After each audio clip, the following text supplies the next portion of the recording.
Welcome back to Mac Weekly News. This week we will be talking about Next week, lunches Coach's Corner and life of pets. Here are the lunches for next week. Hello again! Say you want to know what is for lunch next week? I know you do, but this week we have a special guest, Big Bus. Howdy! This is Big Bus! So for lunch on Monday, y'all will be having a chicken fillet sandwich. Tuesday, you'll be having farm to school pulled pork barbecue sandwich. On Wednesday, you will have chicken parmesan. Thursday, there will be chicken Alfredo. And on Friday, there will be Papa John's pizza! Like there is every Friday. Those lunches sound yummy, so here's Cohen with Coach's Corner. How do you evaluate players and how much playing time they get? When we evaluate players, we kind of look at, how well do they play the field, how well do they run the bases, how well do they know the plays we have, how well do they hit, do they pitch. At the JV level, we try to play everybody in the game, not equally. I usually try to give more playing time to the guys who have a chance to make the varsity team the year after. So at the varsity level, we basically play the best 9 or 10 guys every game, and we stick with them most of the time. Obviously, pitching scenarios, whoever's pitching changes because at least at our school, we don't have a set defense. And, for catchers, we try to give our starting catcher at least a couple of days off a week from catching because it can be pretty taxing. I want him to be able to be good coming into the season. What are some specific things that you don't like about players? Specific things that I don't like about players, like red flags. They miss practice a lot.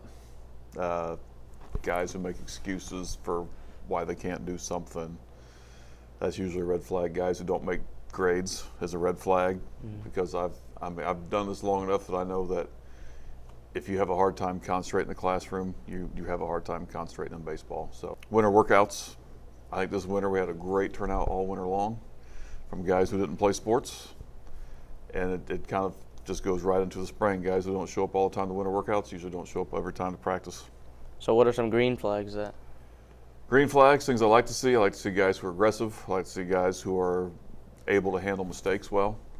Because in baseball, baseball is a game where, at the major league level, the highest level, if you get a hit 3 times out of 10, you're probably in the Hall of Fame. If guys hit the ball hard and when they get themselves out and they don't throw a fit or they're able to handle their failure well, I look for that. I look for guys who are just athletes because most athletes at this level can play any sport. Would you rather look at their stats or how well you see them in a game? I like to see how well they perform in practice, because if you guys don't perform well in practice, you usually don't perform well in games. Stats are important, but stats can be misleading. We look for something called quality at bats, things that judge how well your at bat was. Like if you struck out, but it take the pitcher 7 or 8 pitches to strike you out. Yeah.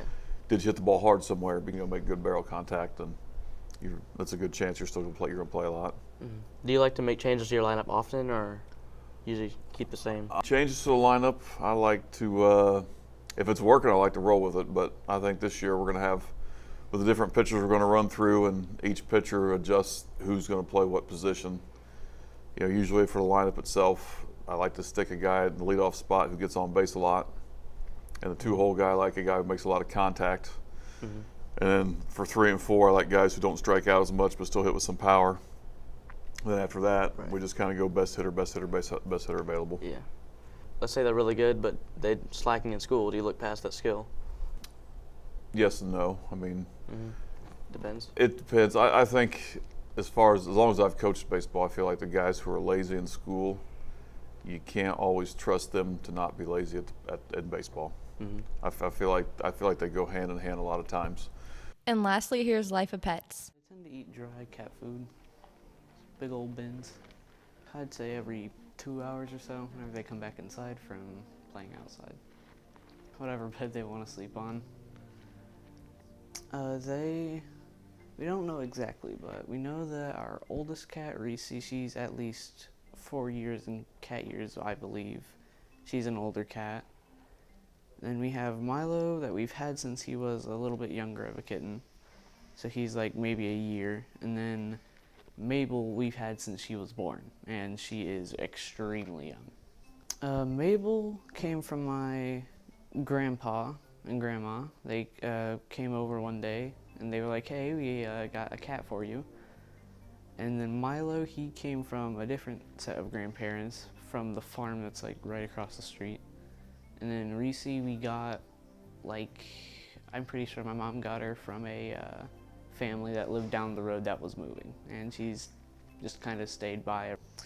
Reese, yes, she loves me the most out of my entire family. Milo and Mabel, I can't really say because Milo, he does not like me that much, but Mabel, she tends to sleep with me more than the other cats.